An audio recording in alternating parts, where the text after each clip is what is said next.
So this is my biofuels project all ready to go for processing a tank of fuel. These 3 cylinders here are filters, and the far right one is 50 microns, the one in the middle is 5 microns, and the one at the far left is 1 micron filtration. And I have pressure gauges on the top to monitor the pressure, and I have a pressure regulator up here for controlling the pressure, and instead of using a pump, I use a small compressor, which is right down there behind the ice chest. And this is where I'm going to drain off, that valve at the bottom of the tank is where I'm going to drain off the sludge, and this is the processing tank. All right. So anyway, I have 3 stages of powering this thing in case it's cloudy, that my solar panels, aren't working. I can use the alternator on the engine, or if, let's say, the alternator is low, or I don't want to idle the engine, then I can use the gasoline generator or something like that. Okay, so this valve I'm going to basically open up. Normally what I do is I drain off about 10% of the tank, which is 2 gallons. But this fuel is being refiltered from my fuel tank, so it's had most of its trapping done already, and I'm just going to draw off a half a gallon. And it's been sitting in this tank for 2 days. And can you tell by the color of it when all the sludge has been normally you can, but this has got 17% waste motor oil in it. And even at 17%, it's so dark I can't see anything. What I have noticed is that sludge tends to be thicker as well. And I noticed when I first opened the valve, maybe a cup of thick sludge came out, but it was so small amount that it was hard to. You'd have to be pretty close to see that. So what I'm going to do with this is I'm gonna then let this sit around for a day or 2, and then the sludge will settle to the bottom, and I'll pour the thin stuff off back into the tank. Okay, so that's done with that. Now, so this is the automatic fuel valve that my fuel goes into the fuel tank. And it comes out, the hose comes out of the last fuel filter right here. All right.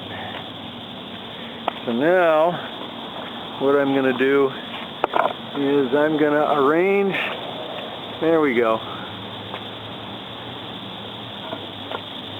so that we can see the whole thing as it starts.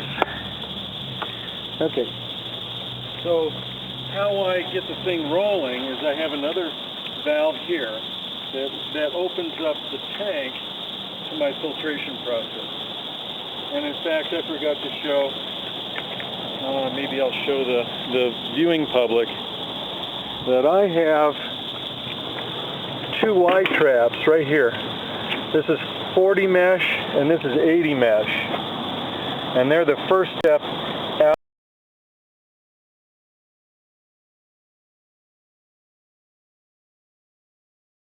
And here is the valve that opens it up from the tank into the Y traps. And by the way, I have a clear plastic vinyl hose here that runs the full length of the tank, and that's my sight glass. It tells me how full the tank is. Yeah. See, now it's full all the way to the top, right? Because it's got, he has that clear tube. It's full all the way to the top, so that means that's how much fuel is in that tank. It's full. All right.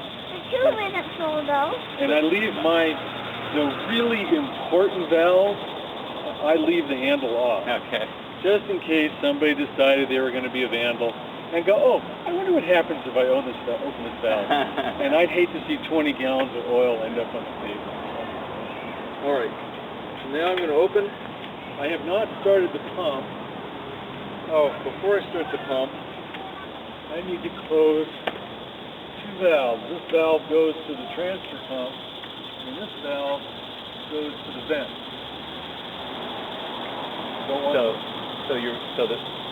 As it displaced, so as that draws down, air will come in through the vent up there instead of from the transfer case. Okay.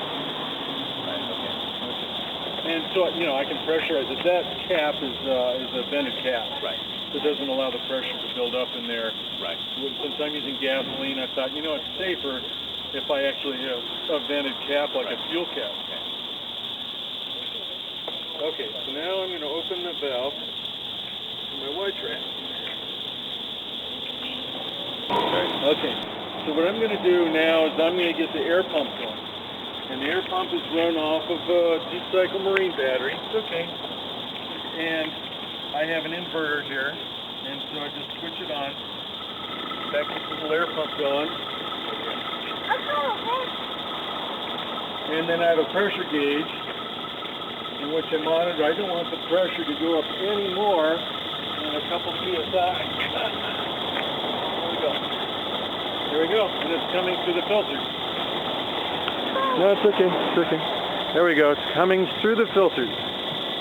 It's gone through the 5 micron. It's now going through the 50 micron. It's gone through. Now it's going through the 5 micron, and it's about to enter the 1 micron filter. And for me, this is great to be able to actually see the filtration process, because before I had big blue filters and I couldn't see what was going on. All right, so I'm going to bring back. There we go. All right. And now fuel. All right, fuel should start coming out of the automatic fuel valve into the fuel tank here shortly. And I'm not going to pull it out. It could be too messy. But I can hear it coming out. If you come by, you can hear it gurgling.